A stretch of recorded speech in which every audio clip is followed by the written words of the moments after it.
Hello and welcome to my daily devotional for Saturday the 14th of May. As we continue to look at the shakings in Hebrews chapter 12 and verses 25 and 26, we shall be taking our readings from the words of Jesus in Matthew 24. And I will be sharing the devotionals which I have previously written on that chapter. Look, I have told you beforehand. If they should say to you, look, he is here in the desert, do not go out there. Or look, he is here in the secret chamber, don't believe it. When I was teaching people to drive, there would be occasions when we would be traveling along a stretch of road that would be unfamiliar to the pupil, but well known to me. If there was a particular hazard on the road, I would warn the pupil in advance so that they could be ready to cope with the hazard. This would be the case when approaching and driving through a ford, that is where a brook or a stream crosses a road. Advance warning was necessary.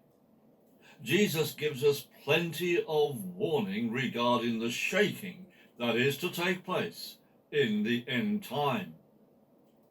There is the saying that forewarned is forearmed. Jesus certainly gives us advance warning of the dangers that face believers in him in every generation.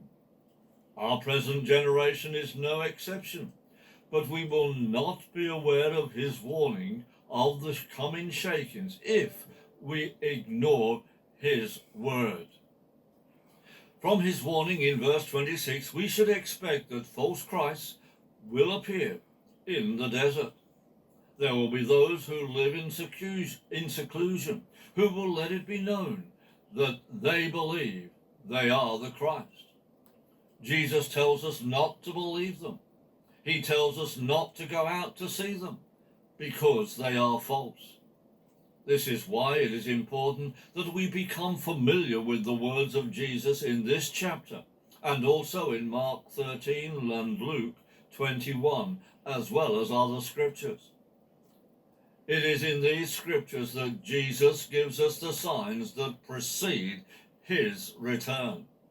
Jesus gives us a complete picture of the signs and shakings that are to happen before he returns. Let us take note of what he tells us so that we can be ready, and may God's blessing fill your hearts.